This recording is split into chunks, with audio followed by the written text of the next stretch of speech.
In the beginning, God created the heavens and the earth. Now the earth was formless and empty. Darkness was over the surface of the deep, and the Spirit of God was hovering over the waters.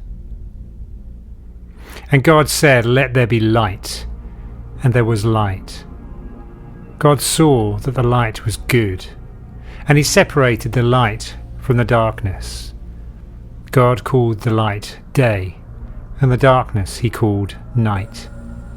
And there was evening, and there was morning, the first day. And God said, "Let there be a vault between the waters to separate water from water." So God made the vault, and separated the water under the vault from the water above it. And it was so. God called the vault sky, and there was evening, and there was morning, the second day. And God said, "Let the water under the sky be gathered to one place, and let dry ground appear." And it was so. God called the dry ground land, and the gathered waters he called seas. And God saw that it was good.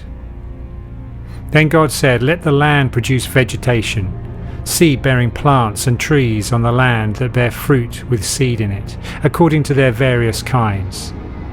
And it was so. The land produced vegetation, plants bearing seed according to their kinds, and trees bearing fruit with seed in it according to their kinds. And God saw that it was good.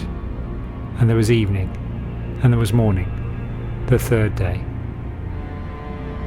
And God said, "Let there be lights in the vault of the sky to separate the day from the night, and let them serve as signs to mark sacred times and days and years, and let them be lights in the vault of the sky to give light on the earth." And it was so. God made two great lights, the greater light to govern the day, and the lesser light to govern the night. He also made the stars. God set them in the vault of the sky to give light on the earth, to govern the day and the night, and to separate light from darkness. And God saw that it was good. And there was evening, and there was morning, the fourth day. And God said, "Let the water teem with living creatures, and let birds fly above the earth across the vault of the sky."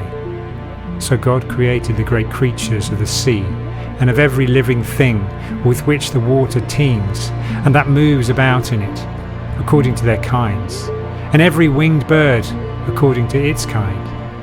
And God saw that it was good.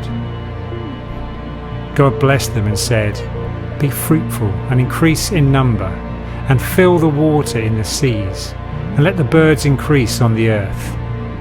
And there was evening, and there was morning, the fifth day.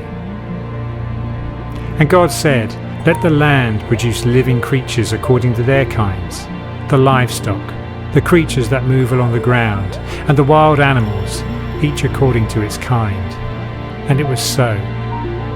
God made the wild animals according to their kinds, the livestock according to their kinds, and all the creatures that move along the ground according to their kinds. And God saw that it was good. Then God said, "Let us make mankind in our image, in our likeness, so that they may rule over the fish in the sea and the birds in the sky, over the livestock and all the wild animals, and over all the creatures that move along the ground." So God created mankind in his own image. In the image of God he created them, male and female he created them. God blessed them and said to them, "Be fruitful and increase in number, fill the earth and subdue it, rule over the fish in the sea and the birds in the sky, and over every living creature that moves on the ground." Then God said, "I give you every seed-bearing plant on the face of the whole earth, and every tree that has fruit with its seed in it.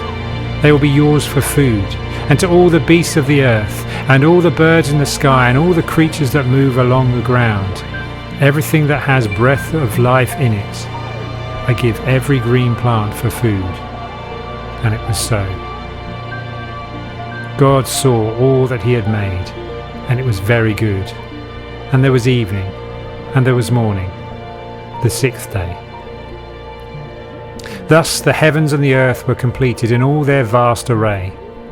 By the seventh day God had finished the work he had been doing. So on the seventh day he rested from all his work.